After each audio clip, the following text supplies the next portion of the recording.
Fumar no es bueno para la salud, todos lo sabemos. Hemos sabido sobre los peligros y riesgos de fumar desde siempre, pero debemos saber exactamente cómo nos afecta, especialmente si somos buceadores. Vamos a enumerar las incompatibilidades y contradicciones con el buceo respecto a los valores y otras sustancias que se utilizan por parte de los fumadores activos y pasivos.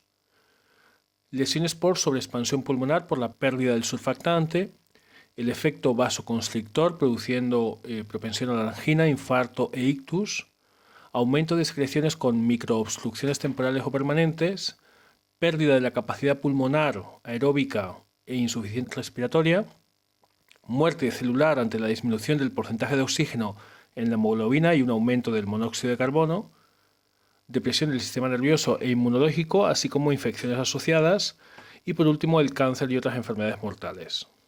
En cada inhalación, el humo pone en contacto sus más de 500 sustancias químicas con los tejidos del cuerpo. El alquitrán, un material resinoso negro, comienza a cubrir los dientes y las encías, dañando el esmalte dental y la boca. Con el tiempo, el humo también daña terminaciones nerviosas en la nariz que causan la pérdida de olfato dentro de las vías respiratorias y los pulmones. Aumenta la probabilidad de infecciones, afectando al sistema inmune y con enfermedades crónicas como la bronquitis y el enfisema. Se dañan los cilios, diminutas estructuras parecidas a los pelos cuyo trabajo es mantener limpias las vías respiratorias. Y elimina el surfactante, afectando a los alvéolos, que son diminutos sacos de aire que permiten el intercambio de oxígeno y dióxido de carbono entre los pulmones y la sangre. Los humos, vapores y otras sustancias volátiles que se emplean al fumar aumentan el riesgo de sufrir una sobreexpansión pulmonar debido a que se elimina el surfactante de las vías respiratorias. El surfactante es una sustancia que se encuentra en el interior de los alvéolos favoreciendo la lubricación e impidiendo que las paredes interiores de estos se adhieran entre sí, cuando se exhala y se vacía el aire. Su disminución genera una propensión al embolsamiento de aire con lesiones que van destruyendo el tejido pulmonar. Esta situación es especialmente crítica durante el ascenso, cuando se produce el cambio de presión cuando buceamos. Las sustancias que se introducen al fumar en los alvéolos son vasoconstrictoras, es decir, que contraen las arterias y los vasos sanguíneos, causando alteraciones en el ritmo de los latidos del corazón y debido a esto supone un factor de riesgo que aumenta de forma significativa la posibilidad de sufrir enfermedad coronaria, pudiendo desencadenar infartos e ictus. Esta obstrucción se produce en las terminaciones aéreas y alvéolos. El enfisema o embolsamiento que esta causa puede producir dilatación y sobreexpansión por aire, que puede incrementar el riesgo de un barotrauma pulmonar y una embolia de gas arterial. El fumar también produce un incremento de la producción de secreciones bronquiales, que son placas de mucosidad que pueden convertirse en un peligro para el buceador, exponiendo a los sacos aéreos a una posible ruptura en el ascenso. El aumento en la producción de secreción puede producir no solo problemas para compensar el cambio de presión en los oídos y senos, sino también taponamiento de los bronquios con incremento de la posibilidad de embolia gaseosa.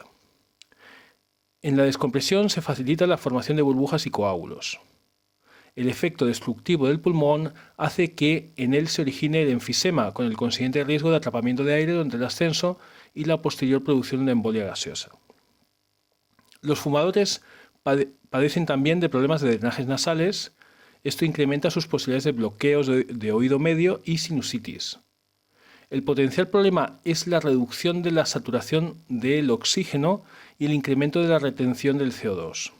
A mayor profundidad, esto puede convertirse en un problema con el incremento de las presiones parciales del cambio de presión. El monóxido de carbono, enormemente tóxico, atraviesa la membrana hacia la sangre que une la hemoglobina y desplaza el oxígeno que normalmente sería transportado por el cuerpo. Esa es una de las razones por las que fumar puede conducir a una disminución de oxígeno y la dificultad para respirar. Los efectos del monóxido de carbono, que es un gas venenoso, inodoro, incoloro e insípido, en algunas personas produce leve dolor de cabeza, náuseas y en mayor concentración incluso inconsciencia o debilidad. En los casos más graves puede resultar incluso en coma, convulsiones y muerte. El monóxido se une a la hemoglobina entre 200 y 300 veces más rápido que el oxígeno.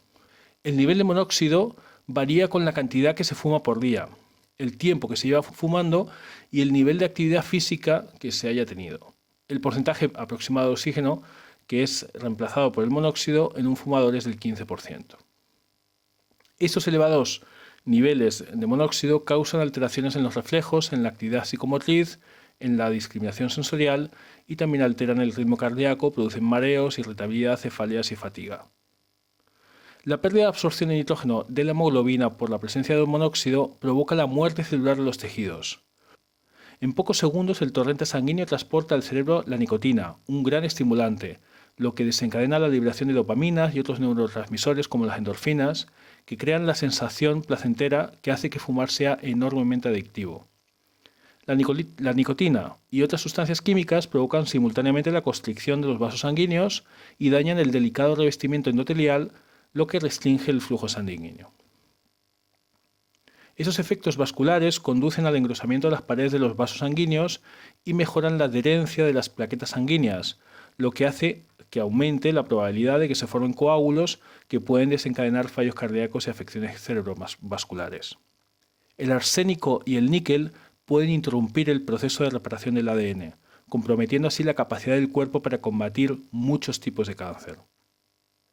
De hecho, aproximadamente 1 de cada 3 muertes por cáncer es causada por fumar y no solo por cáncer de pulmón. Fumar puede también causar cáncer en múltiples tejidos y órganos, así como daños en sentidos como la vista, y puede ser más difícil para las mujeres quedar embarazadas, y por otra parte en los hombres puede causar disfunción eréctil. Pero para todos aquellos que dejan de fumar hay una gran ventaja positiva con beneficios físicos casi inmediatos y duraderos. 20 minutos después del último cigarro, la frecuencia cardíaca y la presión arterial comienzan a volver a la normalidad. Después de 12 horas, los niveles de monóxido de carbono se estabilizan, aumentando la capacidad de transporte de oxígeno en la sangre. Un día después de dejar de fumar, el riesgo de ataque cardíaco comienza a disminuir a medida que la presión arterial y la frecuencia cardíaca se normalizan. Después de 2 días, las terminaciones nerviosas responsables del olfato y el gusto empiezan a recuperarse. Después de un mes, disminuye la tos y la dificultad para respirar.